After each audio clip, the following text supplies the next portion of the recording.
अगर आप इस चैनल पर नए हैं, तो इस चैनल को सब्सक्राइब करें। अलग गतियां जैसे 80 या 120 शब्द प्रति मिनट के लिए वीडियो स्पीड 0.8 या 1.20 की जा सकती है। डिक्टेशन शुरू होगा 5 सेकंड्स के बाद। 5, 4, 3, 2, 1। पुलों का निर्माण किसी भी देश के बुनियादी ढांचे का एक अहम हिस्सा होता है। पुल केवल भौगोलिक दूरी नहीं, बल्कि सामाजिक और आर्थिक रिश्तों को जोड़ने का माध्यम भी होते हैं। मगर जब यही पुल अचानक टूटने लगें और उन पर से गुजरते लोग मौत के मुंह में समा जाएं, तो यह सवाल उठना स्वाभाविक है कि आखिर यह कैसा विकास है। देश में पिछले कुछ वर्षों में पुलों के गिरने की घटनाएं जिस भयावहता और निरंतरता के साथ सामने आई हैं, वे न केवल सरकारी तंत्र की लापरवाही की कहानी बयां करती हैं, बल्कि एक भ्रष्ट, गैर जवाबदेह और संवेदनहीन व्यवस्था की तस्वीर भी प्रस्तुत करती हैं। ताज़ा मामला गुजरात के वडोदरा ज़िले का है, जहां महिसागर नदी पर बना पुल अचानक उस समय ढह गया जब उस पर वाहन गुजर रहे थे। 2 ट्रक, 2 कारें और एक ऑटो पुल के टूटे हिस्से के साथ नदी में समा गए। इस हादसे में कम से कम 16 लोगों की मौत हो गई और कई घायल हो गए। यह घटना कोई अपवाद नहीं है, बल्कि भारत के उन अनगिनत पुल हादसों की एक और कड़ी है, जिनमें से प्रत्येक के पीछे कोई न कोई प्रशासनिक विफलता, भ्रष्टाचार या लापरवाही अवश्य मौजूद रही है। चौंकाने वाली बात यह है कि वडोदरा में जो पुल गिरा, वो कोई 100 साल पुराना नहीं था। यह 45 साल पहले ही बना था। इतने कम समय में पुल का पूरी तरह जर्जर हो जाना तकनीकी विफलता नहीं तो और क्या है? क्या यह सवाल नहीं पूछा जाना चाहिए कि जब आज हम कहीं अधिक उन्नत तकनीकी दौर में जी रहे हैं, तब मौजूदा पुल अंग्रेजों के बनाए पुलों की तुलना में इतनी जल्दी क्यों टूट जाते हैं? कानपुर उन्नाव के बीच गंगा पर बना पुल, जिसे वर्ष 1875 में अंग्रेजों ने बनाया था, वो 1998 तक सेवा में था।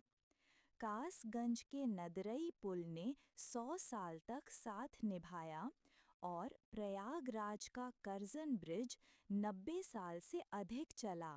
लेकिन आज बनाए जा रहे पुल 20-30 साल में ही कमज़ोर हो जाते हैं। देश में पुलों के ढहने की त्रासदी केवल गुजरात तक सीमित नहीं है। बिहार, महाराष्ट्र, उत्तर प्रदेश, पश्चिम बंगाल, असम, झारखंड और कई अन्य राज्यों में हर साल पुल गिरने की घटनाएं दर्ज होती हैं। बिहार में तो हालात सबसे खराब हैं। वहाँ हाल के वर्षों में दर्जनों पुल या तो निर्माण के दौरान ढह गए या उद्घाटन से पहले ही गिर गए। पटना और हाजीपुर के बीच गंगा पर बने ऐतिहासिक गांधी सेतु की हालत इसका सबसे जीवंत उदाहरण है। वर्ष 1982 में इसकी पहली लेन और 1987 में दूसरी लेन शुरू हुई, लेकिन 1991 तक ही उसकी मरम्मत की नौबत आ गई। वर्ष 2000 तक पुल जर्जर हो चुका था और उसके ढांचे को बदलने में 21,000 करोड़ रुपए खर्च करने पड़े। आखिर इतने कम समय में पुल की ये दुर्दशा क्यों हुई? स्थानीय लोग खुलकर कहते रहे हैं कि आटे में नमक नहीं, नमक में आटा मिलाया गया, यानी भ्रष्टाचार इतना हावी था कि निर्माण में गुणवत्ता को ताक पर रख दिया गया।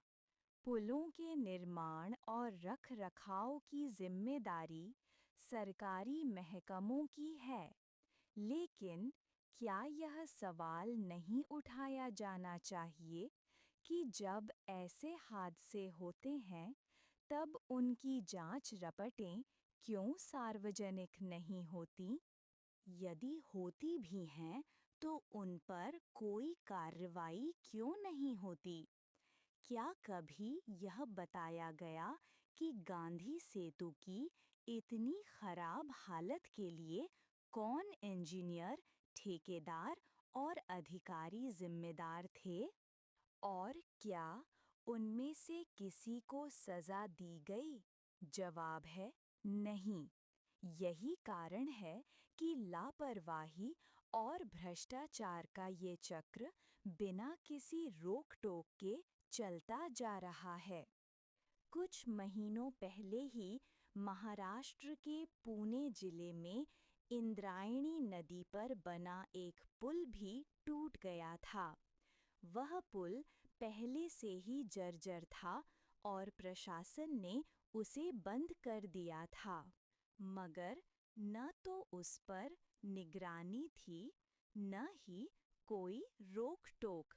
भारत में अब यह एक गंभीर राष्ट्रीय समस्या बन चुकी है। मोरबी पुल हादसे को कोई कैसे भूल सकता है? अक्टूबर 2022 में एक झूला पुल टूट जाने से 135 लोगों की जान चली गई थी।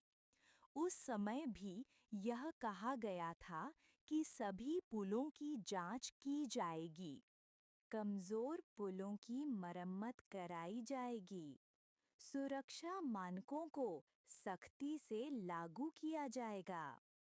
लेकिन क्या वास्तव में ऐसा हुआ? यदि हुआ होता, तो क्या वडोदरा और पुणे की ये त्रासदियां होती?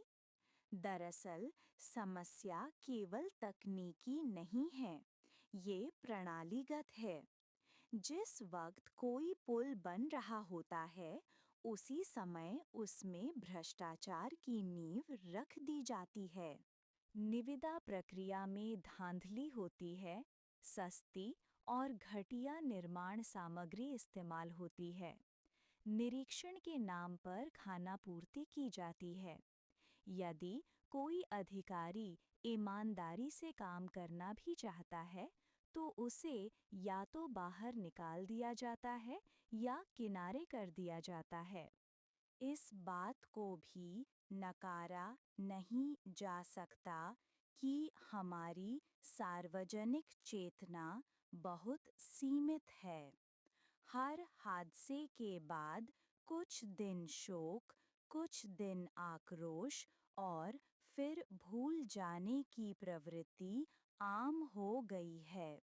सरकारें जांच की घोषणा करती हैं, मुआवजे का ऐलान करती हैं, लेकिन न तो किसी दोषी को सजा मिलती है और न ही कोई स्थायी समाधान सामने आता है। नतीजा, हर एक अंतराल पर कोई नया पुल गिरता है। कुछ और जिंदगियां खत्म हो जाती हैं। यदि इन हादसों को रोकना है, तो केवल जांच समितियां बनाने से काम नहीं चलेगा। देश के निर्माण और बुनियादी ढांचे की आत्मा को बचाने के लिए ज़रूरी है कि निर्माण प्रक्रिया में पारदर्शिता लाई जाए। निर्माण कार्यों की तीसरी पक्षीय निगरानी हो, जहां निष्पक्ष एजेंसियों द्वारा निरीक्षण और ऑडिट प्रक्रिया सुनिश्चित की जाए।